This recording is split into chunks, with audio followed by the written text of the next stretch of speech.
नमस्कार, मैं अश्विन मिश्रा। आप देख रहे हैं purple TV. International purple fest 2025 Goa का आज तीसरा दिन है। बहुत खास इवेंट है क्योंकि हर दिन कुछ नया यहाँ देखने को मिल रहा है और समाज में भागीदारी कैसे की जा सकती है, ऐसे कुछ लोग उदाहरण बन के आए हैं जो लोगों की मदद के लिए आगे हैं। ऐसे हमारे साथ हैं निधि कुलकर्णी मैम, जो बहुत प्यारा काम कर रही हैं और गोवा गवर्नमेंट के साथ और अपने विज़न के साथ एक नया जीवन दे रही हैं लोगों को। खास करके क्या कुछ कर रही हैं, मेरे बतलाने से अच्छा है कि मैम से मैं जानूं। पर्पल टीवी पे मैम आपका बहुत बहुत स्वागत है। नमस्कार, बहुत बहुत धन्यवाद। मेरा नाम है निधि गोयल और मैं राइजिंग फ्लेम नाम की एक संस्था चलाती हूँ। I am the founder and executive director of rising flame. हमें बहुत गर्व है ये बताते हुए कि पिछले वर्षों से ही हम पर्पल फेस्ट के साथ जुड़े हुए हैं एज अ की पार्टनर। पहला जो सत्र था, पहला जो वो था एडिशन था पर्पल फेस्ट का, उसमें मैं एम्बेसडर भी थी और सेकेंड ईयर से हम की पार्टनर्स रहे हैं एज राइजिंग फ्लेम। इस साल हमने काफ़ी अलग और एक्साइटिंग चीज़ें की हैं यहाँ पर, क्योंकि हम जो पूरा विजन है गोवा गवर्नमेंट का, ख़ास तौर से यहाँ के चीफ मिनिस्टर, जो माननीय चीफ मिनिस्टर हैं, हमारे जो empowerment for persons with disabilities के मिनिस्टर हैं श्री सुभाष फलदेसाई जी, हमारे सेंट्रल में राजेश अग्रवाल सर हैं, secretary for department of empowerment of persons with disabilities, और पूरा कमिश्नर्स ऑफिस पावस्कर सर और ताहा जी, इन सभी का विजन हम आगे ले जाना चाहते थे। तो हमने कई ऐसे इंपॉर्टेंट इवेंट्स यहाँ पर ऑर्गेनाइज़ किए हैं सर। एक जो बहुत और अलग अलग क्षेत्रों के इवेंट्स ऑर्गेनाइज किए हैं। हमारे 3 अहम जो इवेंट्स रहे हैं, एक तो हमने शुरुआत की दिल्ली में as a pre purple fest event कि मीडिया को हम किस तरह से सेंसिटाइज करें कि डिसेबिलिटी पर जो कहानियाँ लिखी जाती हैं, जो कहानियाँ बतानी चाहिए, वो कौन सी कहानियाँ हैं, वो क्यों ज़रूरी है और किस भाषा का उपयोग करके उन कहानियों को आगे लोगों तक पहुँचाना है, क्यों मीडिया हमारा फर्स्ट पॉइंट ऑफ कॉन्टैक्ट है। उस पर एक बहुत बढ़िया सेशन हुआ था, कार्यक्रम हुआ था दिल्ली में, जहाँ पर फिर से श्री सुभाष फलदेसाई जी आए थे यहाँ से गोवा से फ्लाई कर श्री शॉम्बी शाह जो यूएन के हेड हैं, पूरे यूएन इंडिया के हेड हैं, वो थे वहाँ पर, और कई ऐसे दिग्गज डिग्नेटरीज थे। वहाँ से हमारी शुरुआत हुई कुछ सितंबर में इस इवेंट की।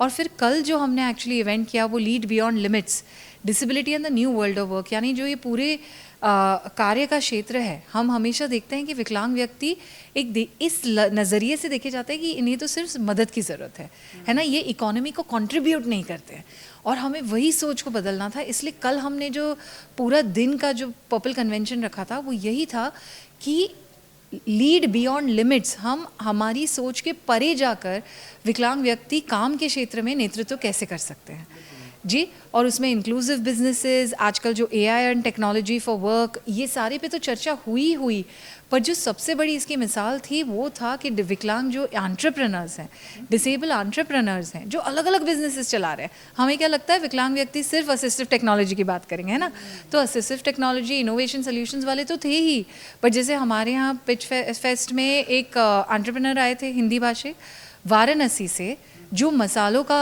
बिजनेस चलाते हैं, होममेड शुद्ध मसालों का बिजनेस चलाते हैं। हमारे यहाँ एक एंटरप्रेन्योर आए थे मुंबई से, जो अपनी फिल्म मेकिंग कंपनी चलाते हैं और खुद ब्लाइंड है, राइट। तो इस तरह से विभिन्न क्षेत्रों से एंटरप्रेन्योर्स आए थे और इनकी स्पर्धा में फिर 3 को मॉनेटरी अवार्ड्स दिए गए हमारी तरफ से। और ये कार्यक्रम का आयोजन राइजिंग फ्लेम ने यूनाइटेड नेशंस और गोदरेज के साथ मिलकर किया था। और आज राइजिंग फ्लेम ने आगे जो चर्चा बढ़ाई, अब हमने कहा कार्य क्षेत्र की तो बात हो ही गई, विकलांग महिलाओं पे चर्चा की जाए।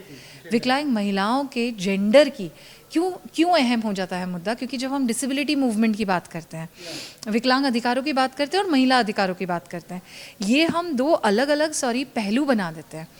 ये मिलेंगे कहाँ पर? विकलांग महिलाओं की ज़िंदगी में तो ये दोनों पहलू रियलिटी है ना, हकीकत है। तो उनसे सुना जाए कि हम इस मूवमेंट को, विकलांग महिलाओं के अधिकारों को अगले 5 साल में कहाँ ले जाना चाहते हैं, किस तरह से आगे बढ़ाना चाहते हैं, हमारे आज के मुद्दे क्या है और हम हमारे भविष्य को कैसे देखते हैं, इस पर हम अभी ये 4 घंटे की कार्यशाला कर रहे हैं। एक कार्यक्रम कह लीजिए, कार्यशाला कह लीजिए, एक मूवमेंट कह लीजिए, एक आंदोलन कह लीजिए, पर विकलांग महिलाओं के साथ हम ये कर रहे हैं। और आखिरी जो हमने आज सुबह किया था वो ये सभी कुछ को, सपने को साकार करने के लिए हमें पैसों की तो बहुत ज़रूरत है। तो फंडर्स से हमने बातचीत की थी, एक फंडर राउंड टेबल में, जिसका आयोजन हमने MHI मारीवाला हेल्थ इनिशिएटिव के साथ किया था राइजिंग फ्लेम ने। और उसमें फंडर्स को बिठाकर हमने बात की कि डिसेबिलिटी को फंड करना यानी क्या होता है। एक्सेसिबिलिटी, रीजनेबल अकोमोडेशन, ये सारे कॉस्ट्स को हम किस तरह से देखें, विकलांग व्यक्तियों की लीडरशिप को हम कैसे सपोर्ट करें, इंफॉर्मेशन एक्सेसिबिलिटी कैसे लाएं, हमारी सोच में सुगम्यता कैसे लाएं और समावेशी कैसे बनाएं फंडिंग इकोसिस्टम को। तो ये सभी कुछ हमने अभी इंटरनेशनल पर्पल फेस्ट पे किया है, बट ये तो सिलसिला चालू ही रहेगा क्योंकि राइजिंग फ्लेम जो है, हमारी जो संस्था जो है, वो इसमें बहुत हमारा विश्वास है, हमारा विजन यही है कि हम आगे जाके एक समावेशी दुनिया बनाएं, हम आगे जाके एक ऐसी जगह बनाएं जहाँ पर सभी का सम्मान हो, सभी की डिग्निटी हो, सभी की आवाज़ सुनी जाए और सभी को समान मौके मिले। मेरा ये सवाल है, क्योंकि आप बिजी हैं, क्योंकि आपका सेशन चल रहा है, आखिरी 2 सवाल मेरे। कितनी होप है मैम इंटरनेशनल पर्पल फेस्ट से, और ये कितना इम्पैक्टफुल रहने वाला है कि सोसाइटी में जो अवेयरनेस कह लें या उस पर एक फ़र्क डालने वाला है? आपको कितनी होप है, और जो आपसे मिल रहे हैं दिव्यांगजन, उनको कितनी होप है इससे? इंटरनेशनल पर्पल फेस्ट एक सिर्फ जगह नहीं है अब, है ना, ये साल में एक बार होने वाला सिर्फ एक कार्यक्रम नहीं रह गया है, ये उम्मीद का चिन्ह बन चुका है, ये हमारी जगह ढूंढने का चिन्ह बन चुका है, सामाजिक समावेश का चिन्ह बन चुका है। और ये ज़रूरी इसलिए है क्योंकि 2 बातें हैं।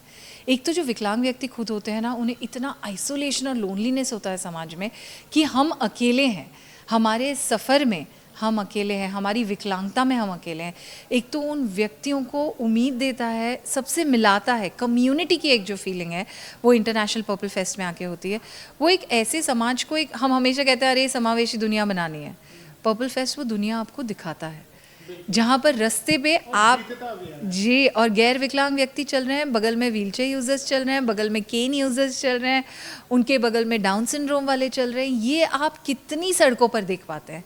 नहीं देख पाते हैं। इसलिए ये जो जगह बनाई है, ये एक आंदोलन की तरह आज बन गया है, ये एक आगे बढ़कर, जैसे टॉर्च बेरर्स कहते हैं ना, वे उस तरह का एक कार्यक्रम बन गया है सालाना, जो लोग इंतज़ार करते हैं और इसकी तरफ काम करते हैं, इसके बाद काम करते हैं, इतना उत्साह मिलता है लोगों को, उम्मीद भी मिलती है और उत्साह भी मिलता है। और जो हम एक सामाजिक जागरूकता बनाने की कोशिश कर रहे हैं, वो जागरूकता इस स्तर पर बनती है क्योंकि जब सोच बदलेगी तो आगे की चीज़ें बदलेगी। सब शुरुआत सोच से होती है समाज के बदलाव। मैम आखिरी सवाल, देश के प्रधानमंत्री नरेंद्र मोदी हमेशा कहते हैं कि विकलांग नहीं, दिव्यांग, जिनमें हमसे आपसे ज़्यादा सुपर पावर है, और उनको डिफरेंस आप जो समाज में करते हो उसे बंद करिए, उनको मुख्य धारा में लाइए। जब देश के प्रधानमंत्री की ऐसी सोच हो और गोवा के मुख्यमंत्री प्रमोद सावंत की इतना बढ़िया मंच देते, इन दोनों के लिए क्या मैसेज देना चाहेंगे आप? और क्या कुछ अगर आपके मन में कुछ अपील हो जो इस समाज के, इस सोसाइटी के लिए कुछ करना चाहें वो? आई थिंक हमें बहुत, मतलब हमारे लिए बहुत गर्व की भी बात है और हम बहुत कृतज्ञ हैं कि हमारे देश के बड़े बड़े जो लीडर्स हैं वो विकलांग व्यक्तियों के अधिकारों के लिए, उनके जीवन के बारे में इतना सोचते हैं। हमारी एक ही विनंती है और एक ही मैसेज है उनके लिए, संदेश, कि सर यही आप जो आपका जो जुनून है, आपका जो विश्वास है, आपकी जो प्रतिबद्धता है, उसे आप कायम रखें ताकि आगे हम भी उस प्रतिबद्धता को आगे ले जा सकें। मेरे कहने का मतलब ये है कि विकलांग व्यक्तियों को नेतृत्व करने का भी मौका मिले, कि वो आगे बढ़ाएं, मौके सिर्फ ना दें। ये जो विकसित भारत है, उस विकसित भारत में कंट्रीब्यूशन ही नहीं बट लीडरशिप अगर विकलांग व्यक्तियों का हो सकता है, तभी हम बहुत गर्व से कह पाएंगे कि सभी का साथ से सभी का विकास हुआ है, क्योंकि विकलांग व्यक्ति सभी हैं, वे अलग नहीं हैं। Thank you so much ma'am, purple TV से आपने इतनी अच्छी इन्फॉर्मेशन शेयर की। आई होप लोग इसे देखेंगे, मोटिवेट होंगे और आपको रीच आउट भी करेंगे। Thank you so much, reach out ज़रूर करिएगा। निधि गोयल, राइजिंग फ्लेम, हम सोशल मीडिया पे भी अवेलेबल हैं और वेबसाइट्स पे भी। नमस्कार।